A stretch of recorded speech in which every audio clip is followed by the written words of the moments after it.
ദിലീപേ, നമ്മളിപ്പോ നല്ലൊരു സ്ഥാപനത്തിലേക്ക് പോണത്. ഈ അവിടെ പോയിട്ട് നല്ലപോലെ നിക്കണം കേട്ടോ. ഓ, അതൊക്കെ ഞാൻ നിന്നോളൂ. ഇങ്ങനെ നേരെ നിൽക്കുന്ന കാര്യമല്ല പറഞ്ഞത്. അവിടെ പോയിട്ട് സത്യസന്ധമായിട്ടും ആത്മാർത്ഥമായിട്ടും ജോലി ചെയ്യണം. ഓ, അതൊക്കെ ഞാൻ മുതലാളിനെ കയ്യിലെടുക്കുന്ന കാര്യം ഞാൻ ഏറ്റു. അങ്ങനെയാണെങ്കിൽ വിഷയമല്ല. ശമ്പളം കൂട്ടി കിട്ടും, കുറേ കാലം ജോലി ചെയ്യും. പിന്നെ ഒരു തമിഴനാണ് മുതലാളി.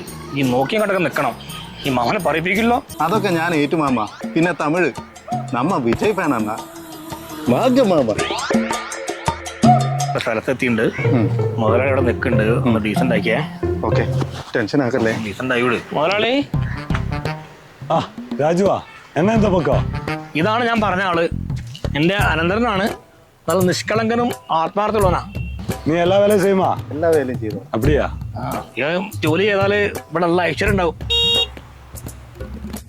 உங்க பெர்ஃபார்மன்ஸ் ഞാൻ பார்க்கட்டும். ഒരു കസ്റ്റമർ വന്നിരിക്കും, അവർക്കിട്ട് പൈസ. മുതലാളി, പെർഫോമൻസ് പാരുങ്ക.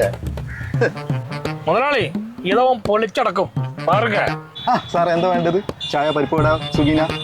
സോറി, സ്ഥലം മാറിപ്പോയി. ശരി, ഞാൻ ആദ്യം നിന്ന് ചായക്കടയിലേനി, അതുകൊണ്ടാണ് ഒന്ന് മാറിപ്പോയത്. പുതിയത് ജോയിൻ ചെയ്ത, അതുകൊണ്ടാണ്. ഞാൻ എന്റെ 2 വീലർ മാറ്റിട്ട് ഒരു കാർ എടുക്കണം എന്ന് വിചാരിച്ചാ. ആണോ? ഇവിടെ ഷിഫ്റ്റ് ഉണ്ട്, നല്ലത് ഷിഫ്റ്റ് ഉണ്ട്, അൾട്ടോ ഉണ്ട്. എന്താ പ്രശ്നമുണ്ടോ?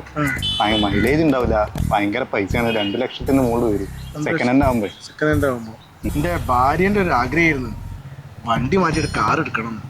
ഈ വണ്ടിയൊക്കെ എടുക്കണം. പെട്രോളിനൊക്കെ ഡെയിലി പൈസ കൂടുക. ഈ ബൈക്കിന്റെ അത്ര മൈലേജ് ഉണ്ടോ? 5 ആ റേഞ്ച് കിട്ടുള്ളൂ. എന്റെ 2 വീലറിന് 50 ഉണ്ട്.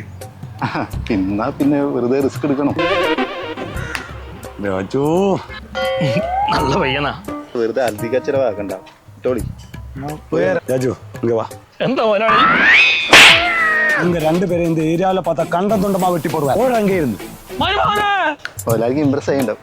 മുതലാളി പോറാ, പോരത്തലയാ. ஓடுறா. പോടാ.